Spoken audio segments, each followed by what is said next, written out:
Ils vont enchaîner pendant 1 heure, près de 2 pour certains, sur un circuit de 3 km. Des jeunes skieurs qui s'entraînent en plein hiver, rien d'exceptionnel, mais dans les Vosges, les fenêtres de tir pourraient devenir de plus en plus rares dans les années à venir. Si les conditions étaient idéales il y a quelques jours, lorsque nous avons retrouvé aux Trois Fours ces athlètes du pôle espoir et de la section sportive du lycée de la Haie-Griselle de Gérardmer, ce n'est pas toujours le cas, alors on s'adapte.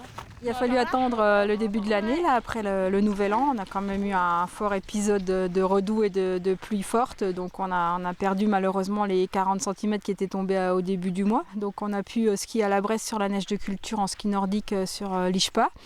Une petite boucle d'1 kilomètre. Mais là, il était grand temps que la neige, la vraie neige tombe du ciel et puisse redonner un peu de gaieté à nos jeunes.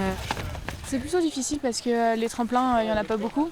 Il n'y en a que 5, mais il y en a 3 qu'on ne peut plus utiliser parce qu'ils sont trop petits.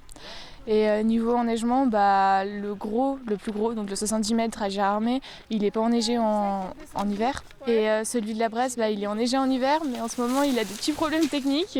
Du coup, on n'a toujours pas pu sauter dessus. On essaye de varier les sports avec ski à roulettes, vélo, course à pied principalement, et puis la muscu aussi en complément.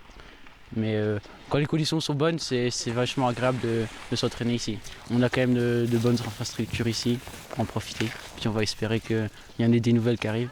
Un espoir qui pourrait se concrétiser avec le stade 4 saisons présenté il y a quelques mois et qui, si le projet va au bout, devrait s'installer sur les sites de la Ténine et de l'Ishpa avec une piste de ski à roulettes, un pas de tir 30 cibles, des vestiaires et des locaux pouvant accueillir les athlètes. Ces outils, ces infrastructures, c'est sûr que c'est vital pour nos disciplines nordiques dans les prochaines années. Je pense que la dynamique de nos clubs de ski sur l'ensemble du massif a vraiment besoin d'avoir des signaux forts avec une infrastructure digne.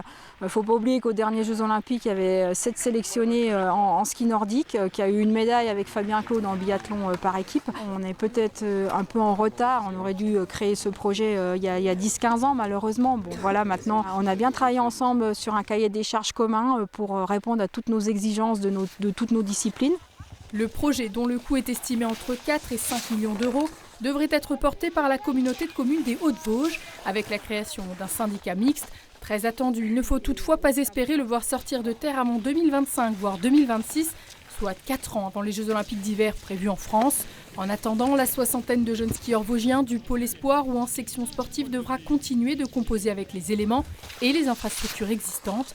Faire du haut niveau dans les Vosges est pour l'heure toujours d'actualité. Preuve en est avec la sélection de 3 juniors pour les mondiaux de ski de fond en Slovénie du 5 au 11 février prochain.